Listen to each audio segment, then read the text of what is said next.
now we are in the third part of indices and statistics under family health unit. Okay, so I have explained to you the importance of knowing in depth regarding health indicators and social indicators. Now I want to see the gaps. The gaps of what? The gaps in the data sources and the gaps in the measurement of these indicators.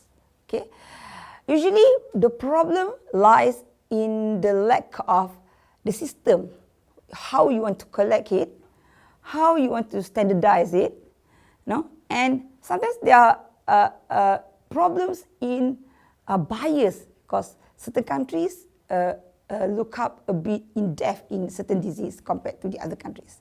So those are the gaps. So let us look at the early life. What are the problems? Okay, the problems is we want developmental outcomes. Okay, we want from birth, if possible, up to kindergarten, or let's say standard 1. Okay, so we want to look at many indicators, whether how early they start reading, what when they delivered, what are they are in which group, in underweight, in overweight or normal range, and what happened when they are in kindergarten. So they already move towards the increasing trend or move towards decreasing trend. Okay, so and from there, if you really have all the indicators, you can see that, you can note down there are certain problems in the development of the child, and we can deal or we can solve the problems at the critical part. Okay, so second is when we look at the later life, from adolescence, up to when they graduated, before they evolve into job scope. Okay, so at that time we can see whether we have good community support in view of what? In view of the social part, so that there will be no crimes when they go to school. There will be no accident happen when they went to college or whatever, and there is no behaviors such as consuming certain stimulants, okay, or certain drugs, I can say, okay, or abusing any drugs, okay. So during this later life, this is the part of that actually determines whether a country is successful in educating the population, okay, educating in a holistic manner, okay. And lastly, as a part of that success, if you have a very good program of a systematic program of education, then you will have a very good, and we can say a very soothing social environments. We will have a very good neighborhood, okay. We will have a very quality social interaction, okay. And I hope with that also we will have harmonious surroundings, less crimes, okay. Less crime, less disease also, because everybody take care of their neighborhood, okay, and take care of themselves also, okay, and take care of what happened in the community, about the climax, about the food that have been sold to the near neighborhood, okay, whether you are taking enough fruits, whether there are fruits selling there, okay, whether the food quality are good. So those are the social environments, okay, that can actually help us in giving a good picture of status of the quality of the population. Okay. Next, we will have to see how we want to see the performance. When we see health system performance, what do we look at? Okay. So firstly, we have to look at the access. Okay. This is regarding health system performance. So when you want to look at the health system, the system performance, so you have to look at the access. Are you sure that all population from the poor, the poverty groups, and maybe we have the rich part and the middle group, all can get access, the same access to a good health.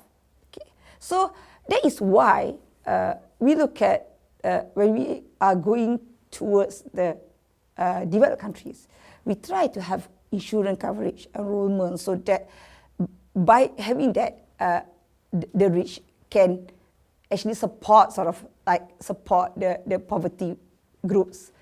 So with that, we will have a very well-controlled cost, okay, within our country. Okay? We don't have to get medication or treatment from other countries. We don't have to go outside our countries. Okay, and we also have to look at the barriers. Okay, you have access, but is there any barriers to get it? Let's say the husband are they very supportive? The husband. Okay, so we have to also look at how to shape our men so that they will understand that health is important. Because usually the barriers, if you look at the gender, is more towards the men. The men usually are concentrated more towards their job scope, and they forget that health is very important. Okay, taking care of their family health is very important. Okay, second, we look at when we want to look at health system performance, we look at the cost. Is it so markedly high compared to other countries? So that's because if it's within a good range, then we can promote where other people from other countries to actually have treatment in our countries. Okay, and by limiting the cost to a certain level, we can ensure that the severe disease will be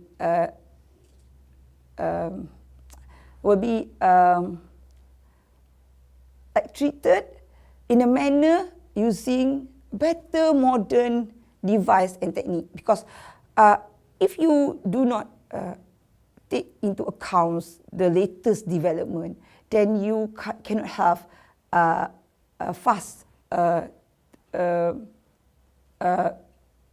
recovery from a treatment, and as a result of that, you lose the production time. Okay, so all these have to be taken into account. Okay, and the one is you look at the quality of care, whether the doctor, they have medical error, they have problems in giving treatment, any problem in screening, any problem in investigations of any disease. So we have to look at that. Okay, and after that, I think we have to look at how do we report, okay, certain indicators.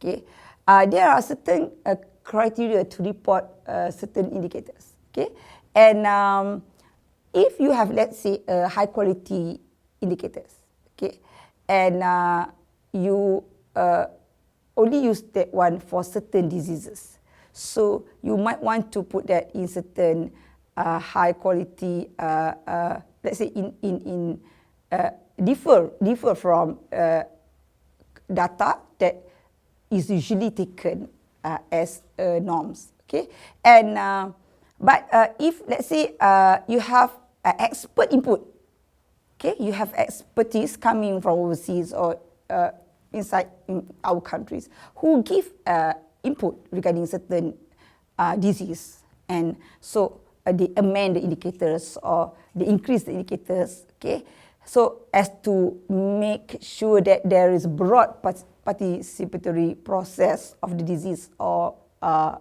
behaviors of illness, then we might want to have that one selectively keep, okay, compared to the other data. And you also may want to design certain ways, method, so that you can actually have this information regarding certain indicators of health, so that the population will get to know it, get to have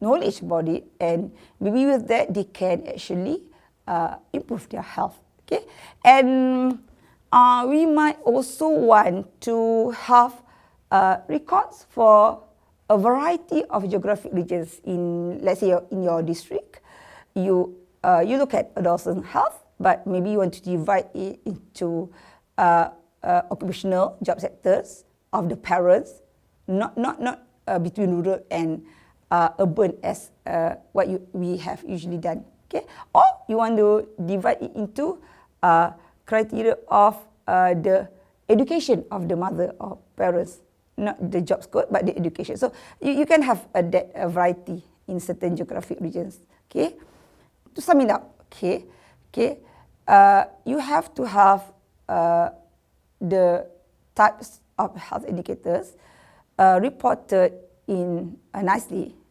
at a very low level, let's say the district level, and then the state level and the national level, and after that it will be reviewed and it will be digested, and maybe hopefully it can be studied by students or by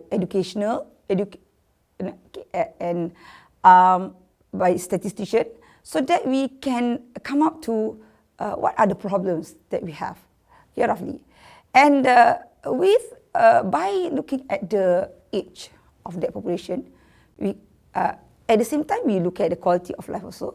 So we will have comprehensive indicators working together. That means the prolongation of the life expectancy and the quality. Okay, and I have mentioned about the health system performance before this, so you can review all this and make sure that we can upgrade every 3 years or every 5 years. Okay, the health system. Okay, and it is important that for every year we look at the gaps, whether it's decreasing, you have extra gaps, you have extra types of gaps. Okay, as our country becoming more modern and more developed, okay, we expect gaps in different types. Okay, let's see now our adolescent, there's no more problems of nutritional maybe, but it's more problems of maybe their fashion. So they might be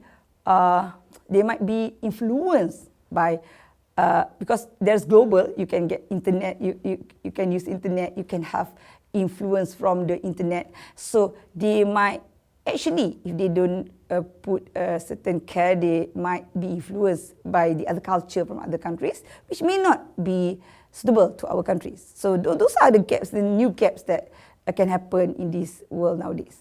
Okay, so don't forget, in using the indicators, okay, roughly you have to really understand that our aim at the end of the day is to improve the population health and reduce the inequalities of the health in that population. And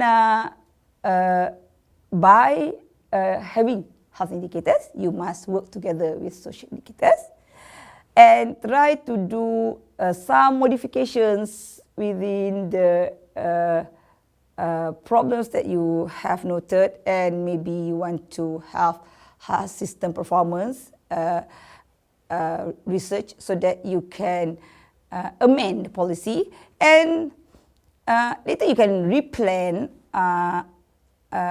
either in view of you want to change the indicators or you want to replan the way we have our health system built in this country. And at the end of the day, what is important is if you look at the IOM framework for health indicators in USA, they mentioned that at the end of the day, health outcomes, okay, will be depending on the social environment of that population, okay, the physical environment of that population. They have related behavior like drug abuse, or the ecstasy usage, and also anorexia, Okay, those types of health-related behavior, and plus with health system itself. How do we maintain our health system so that it will be appropriate, have accessibility to all the population, and not very costly, and yet very modern and up to the technology, the recent technology. Okay, so I hope you will read further of the publications that have been listed.